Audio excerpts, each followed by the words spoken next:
Hello everyone, welcome to my YouTube channel edu multiverse.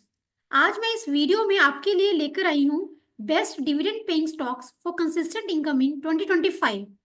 Dividend stocks अपने profit का हिस्सा share holders के साथ शेयर करते हैं, जो एक पैसिव इनकम और लॉन्ग टर्म वेल्थ क्रिएट करने का जरिया है। तो चलिए शुरू करते हैं और देखते हैं कौन से स्टॉक्स हैं। सबसे पहले है इन्फोसिस लिमिटेड।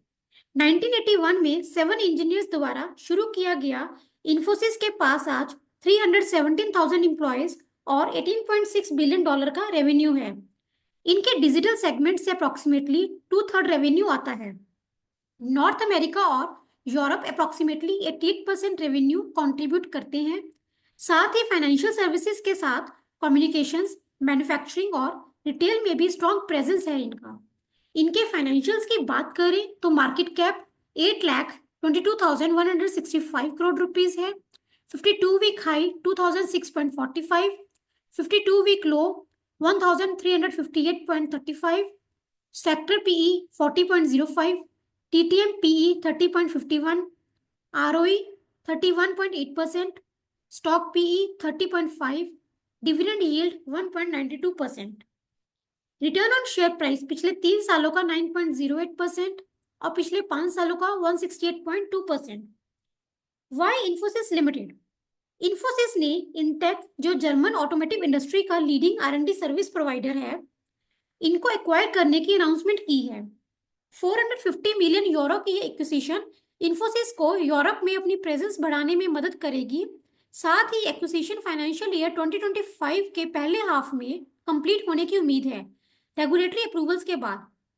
अगले स्टॉक की तरफ बढ़ते हैं, जो कि है HCL technologies limited. HCL technologies limited एक बड़ी आईटी कंपनी है। इंडिया में ये टॉप 5 में आती है। ये ज्यादा प्रॉफिट देने वाले प्रोडक्ट्स और सर्विसेज पे फोकस करती है। उनका बिजनेस अमेरिका के साथ साथ यूरोप जैसे कई देशों में फैला हुआ है। उनका ज्यादातर रेवेन्यू आईटी और बिजनेस सर्विसेज से आता है। इनके फाइनेंशियल्स की बात करें तो मार्केट कैप 5,29,327 करोड़ रुपीस है। 52 week high 1980, 52 week low 1235, sector PE 39.77, TTM PE 31.46, ROE 23.3%, stock PE 31.4, dividend yield 2.67%। Return on share price पिछले 3 सालों का 64.33%, पिछले 5 सालों का 250.79%। Why HCL technologies limited.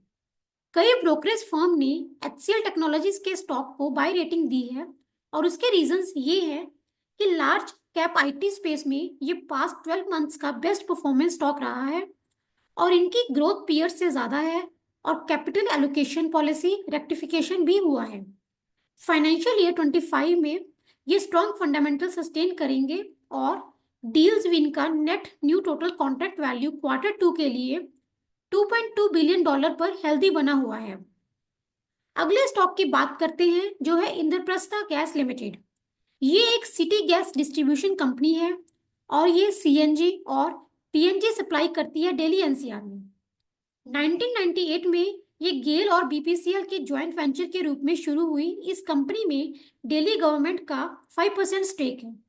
IGL का नेटवर्क दिल्ली, नोएडा, गाजियाबाद तक है और 7 नए एरियाज में ऑपरेशंस शुरू किए हैं। फाइनेंशियल ईयर 23 में आईजीएल ने 8.1 एमएमएससीएमडी गैस बेचा, जिसमें सीएनजी का शेयर 75% था। इनके फाइनेंशियल्स की बात करें तो मार्केट कैप 26,694 करोड़ रुपीस है। 52 week high 570.35, 52 week low 306.10, sector PE 23.39, TTM PE 14.47, ROE 21.8%, stock PE 16.6, dividend yield 2.36%।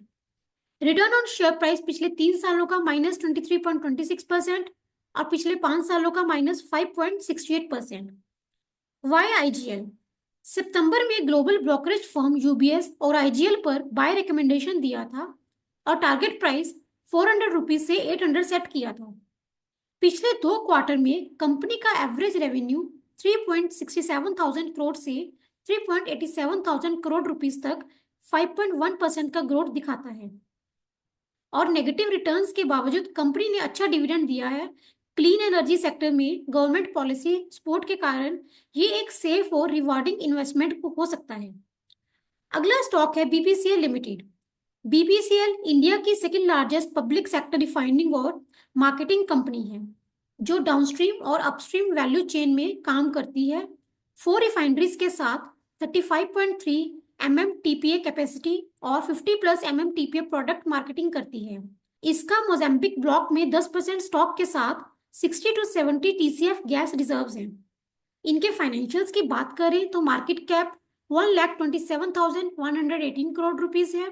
52 week high 376, 52 week low 216.23, sector PE 16.77, TTM PE 9.70, ROE 41.9%, stock PE 9.49, dividend yield 7.17%।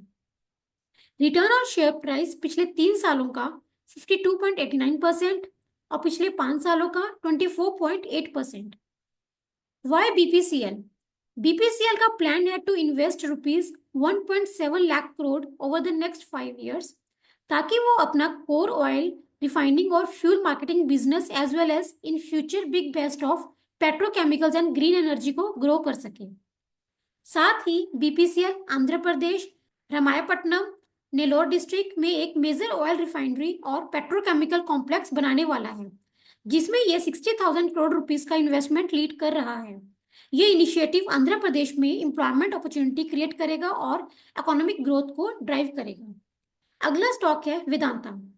Vedanta limited एक global diversified resource player है, जो zinc, lead, silver, aluminium, oil and gas, steel, iron और copper और power में काम करता है। 1995 में कंपनी ने मद्रास एल्यूमिनियम एक्वायर करके मेटल बिजनेस में एंट्री की थी। फिर बाद में कंपनी ने बैल्को और HCL एक्वायर किया और एनर्जी सेक्टर में भी एक्सपेंड किया।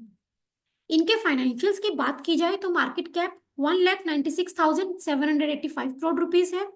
52 week high 526.95, 52 week low 249.10, sector PE 19.25, TTM PE 17.35, ROE 10.5%, stock PE 19, dividend yield 8.64%। Return on share price पिछले 3 सालों का 42.14% और पिछले 5 सालों का 252.89%।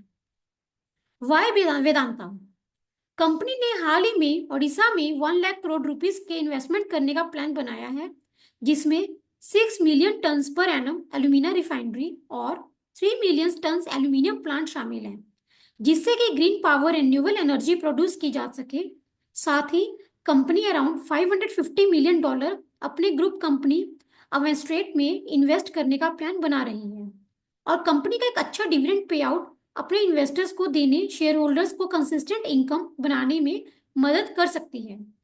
तो ये थे फ्रेंड्स 2025 के लिए बेस्ट डिविडेंड पेइंग स्टॉक्स, जो आपको कंसिस्टेंट इनकम प्रोवाइड कर सकते हैं।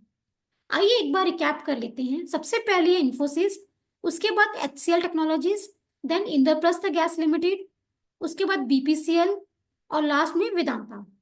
लेकिन ध्यान रहे कि ये लिस्ट आपको एक एजुकेशन पर्पस के लिए ही बताई गई है, और अपनी इन्वेस्टमेंट स्ट्रेटजी और रिस्क टॉलरेंस के हिसाब से ही आपको किसी भी स्टॉक को पोर्टफोलियो में रखने का डिसीजन करना चाहिए।